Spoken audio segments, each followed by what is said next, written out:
Bonjour à tous. Vous voyez, il y a un très beau soleil. On a de la chance. Alors, certains vont vous ficher le bourdon. C'est le réchauffement. Il ne faut pas en profiter. Mais moi, je ne vous dis pas ça. C'est pas le réchauffement.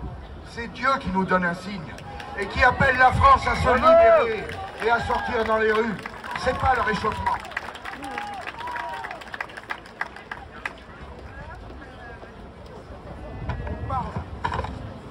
On parle de plus en plus de la fracture qui sépare les élites du peuple. Les élites comprendraient tout, sauraient tout, sont là pour nous faire entrer dans le nouveau monde qui s'ouvre à nous. Le monde merveilleux, globalisé, durable, progressiste, où nous serions tous frères et sœurs, où nous jouirions du progrès de la science, de la finance, de la technologie, où l'on n'aurait surtout même plus à réfléchir, car on va nous dire tout ce que nous devons faire pour vivre heureux. Ah, pardon. Et le peuple, lui, eh bien, ce n'est qu'une masse écervelée, un ramassis de têtes de mules accrochées à ces vieilles lunes. Oui, décidément, nous ne comprenons rien. Nous sommes ignorants, récalcitrants, probablement complotistes, on a quelque chose, un petit grain dans le cerveau. Mais moi, je vous le dis, mes amis, comment voulez-vous qu'on comprenne quand une ministre nous explique, dans la même phrase, qu'il faut arrêter d'envoyer des pièces jointes dans les mails parce que ça pollue, mais que par contre, les jets privés, ça passe crème, ça crée des emplois, il paraît. Comment voulez-vous qu'on comprenne quand on voit un patron de multinationale du pétrole s'augmenter de 50%, profitant de l'effet d'aubaine d'une guerre sur le dos d'une montagne de cadavres, et que personne ne lui réclame des comptes? Comment voulez-vous qu'on comprenne quand on nous dit pendant des années qu'il faut serrer la ceinture, payer des charges, des impôts, des taxes, pour sauver l'euro? Et oui, que ferait-on sans l'euro? Et tout d'un coup, les milliards pleuvent. Une montagne de milliards qui pleuvent, c'est le quoi qu'il en coûte. Mais ce qu'on ne vous a pas dit, quand on a commencé à vous parler du quoi qu'il en coûte, c'est qui allait finir par payer. Alors, est-ce que c'est M. Drahi qui va payer? Est-ce que c'est M. Niel? Est-ce que c'est M. Lagardère et tous les amis de Macron qui l'ont fait? Ben bien sûr que non. C'est vous qui payez, c'est nous, avec l'inflation et la hausse des impôts. Comment voulez-vous qu'on comprenne quand on voit une cantatrice franco-italienne se faire arrêter par la police devant les caméras de mon ami Baïk Borowski, Gérard Info, un média résistant, parce qu'elle chantait devant le Sacré-Cœur. Et ça faisait du tapage d'urne. Alors, comme j'ai dit au micro du même Mike, il eût fallu qu'elle chante à l'arrière d'une moto en plein rodéo, et là, pas de souci, on l'aurait laissé tranquille. Comment voulez-vous qu'on comprenne? Comment voulez-vous qu'on comprenne quand on voit un sommet climat des chefs d'État en mars 2021 où tous s'engagent à réduire de 45 à 50% les effets de serre jusqu'à 2030, la France, les États-Unis, l'Union européenne, le Canada, sauf qui? Ben devinez, sauf la Chine communiste. Ben c'est dommage, hein, parce qu'elle émet 30% des gaz à effet de serre. Alors, à vous de faire attention au papier, à l'eau, au gaz, à l'électricité. Pendant ce temps, ce sont les Chinois qui cherchent de polluer sans que personne ne leur dise rien. Allez donc savoir pourquoi. Comment voulez-vous qu'on comprenne quand on nous dit que Poutine est un dictateur qui fait la guerre et tue des journalistes, et qu'on va réclamer dans le même temps la pitance pétrolière à Sa Majesté Ben Salman, roi du baril, sans doute un grand démocrate, un grand pacifiste, un défenseur de la liberté d'expression? Il aime les journalistes, il les aime tellement qu'il les multiplie en les découpant en tranches. Comment voulez-vous qu'on comprenne quand Émeric Caron se permet de dire un jour chez Ruquier qu'entre la vie d'un enfant tétraplégique et un porc en bonne santé, on ne sait pas qui mérite le plus de vivre, sans susciter la moindre réaction, ni parmi les chroniqueurs, ni dans la presse, et que la semaine suivante, Madame Morano se fait agaudir d'injures parce qu'elle a cité la vision de la France du général de Gaulle?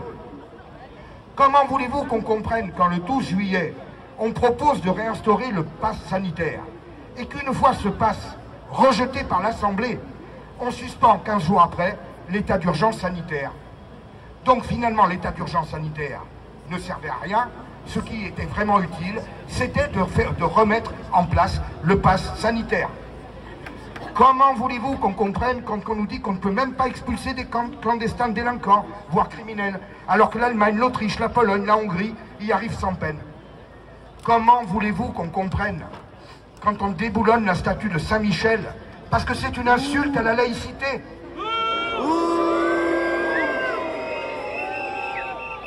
Et depuis 1905, personne s'en est aperçu. C'est maintenant que ça vient. Ah oui. Faudra-t-il aussi déboulonner la fontaine Saint-Michel à Paris, qui fait la joie de tous les Parisiens, et pas besoin d'aller à la messe tous les dimanches pour en être fier. Tout le monde l'aime, tout le monde aime s'y rassembler. C'est pas seulement la religion qu'on veut déboulonner, c'est aussi et surtout la joie de vivre, de sortir, de faire la fête, de se retrouver entre nous, d'être fiers de notre pays et de ses merveilles. La seule chose que ce gouvernement a réussi en 5 ans, c'est à éteindre pendant 2 ans les lumières de la ville lumière. Ça, bravo, chapeau, il fallait le faire.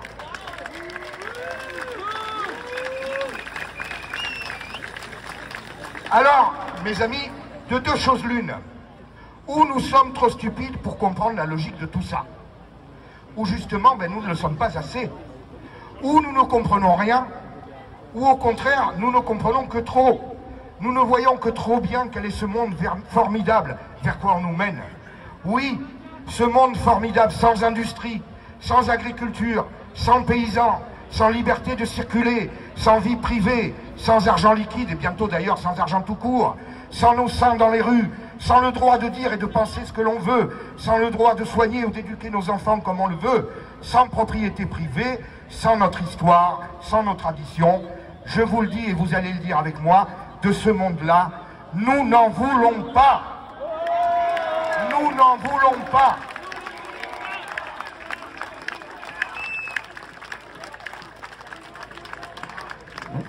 Oui, Madame Mélanie a raison quand elle dit avec force qu'on veut nous priver de notre nature, de notre humanité, qu'on veut faire de nous des numéros, devenir des zombies que l'oligarchie pourra manipuler à sa guise.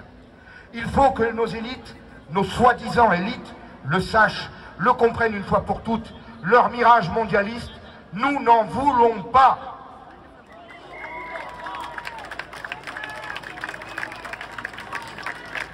Et d'ailleurs, nos élites ne méritent leur nom que dans une seule matière où elles excellent, celui de l'enfumage, de la manipulation et de la fabulation.